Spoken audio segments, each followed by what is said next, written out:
Jacques Laval, je suis designer industriel, donc concepteur de produits.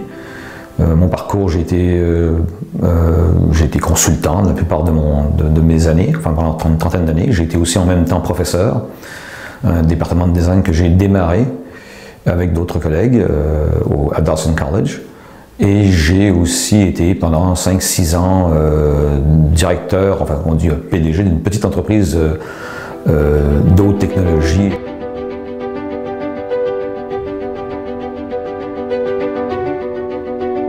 Le titre s'appelle « De la mondialisation au local » et il s'agit, c'est en fait aussi le sous-titre, il s'agit de la mondialisation locale. C'est un changement d'échelle justement qui s'effectue et qui permettra de décarboner la planète. En fait, c'est véritablement ça.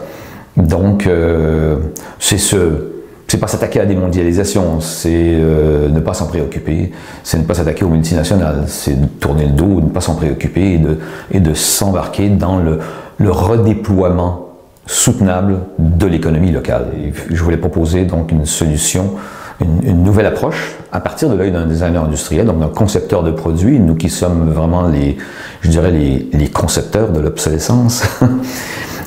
Comment on peut changer les choses et voilà. C'est 4 ans d'écriture, c'est 6-7 ans d'expérimentation à l'école de design aussi, avec les étudiants. Donc,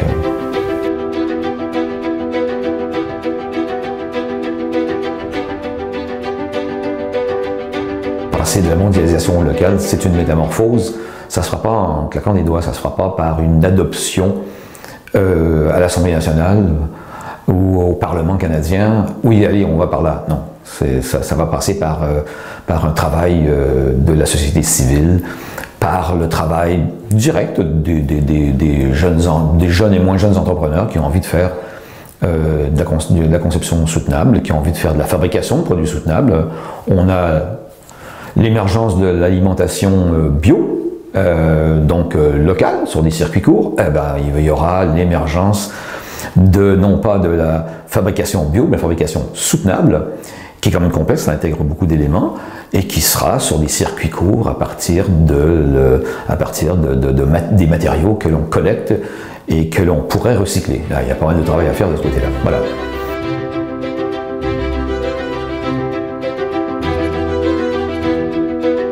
Ah bah oui, j'espère, il y en aura des bonnes, il y en aura des mauvaises, comme dans tous les cas, il y a des gens qui vont s'ouvrir l'esprit, d'autres vont rester sur leur position. On est quand même dans une société qui est sur l'économie consumériste. Je ne parle pas de consommation, je parle de consumérisme, donc c'est de l'extraction à la fabrication, à la vente, à l'utilisation jusqu'au site d'enfouissement. Ça ne s'arrêtera pas demain. Le mot croissance est maintenant un mot admis, entendu, comme si c'était le prérequis de la vie, en fait. Donc ça ne se fera pas en claquant des doigts, bien que, à entendre les savants, les chercheurs du GIEC, bien qu'on n'a pas vraiment plus que 5-10 années pour enclencher cette métamorphose. Donc il va falloir brouiller, mais bien sûr qu'il y aura des débats, bien sûr qu'il y aura des gens qui ne seront pas d'accord, il faudra convaincre. Et voilà.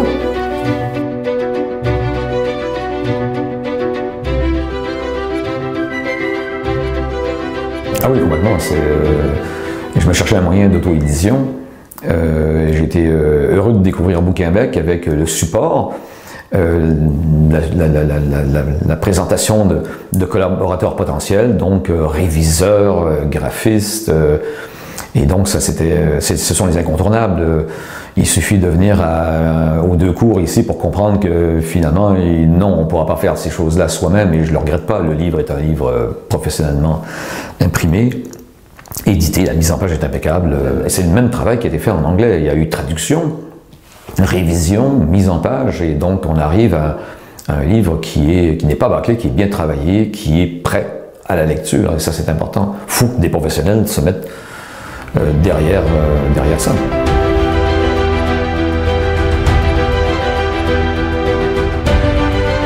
Je dis aux gens, si vous avez le budget pour vous éditer, c'est vraiment bien, c'est pas si cher que ça. Bon, moi j'en ai fait 2, parce que faire en français et en anglais, c'est 2 livres.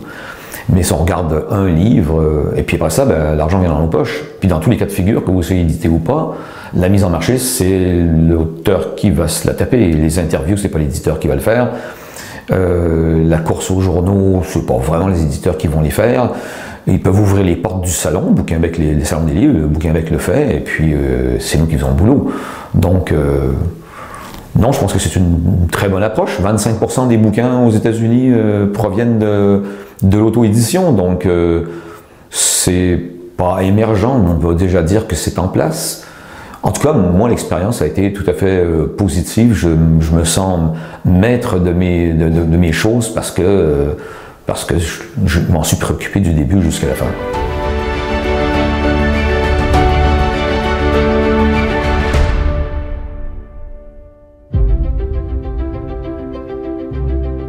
Eh ben, le mot de Cambonne. Merde.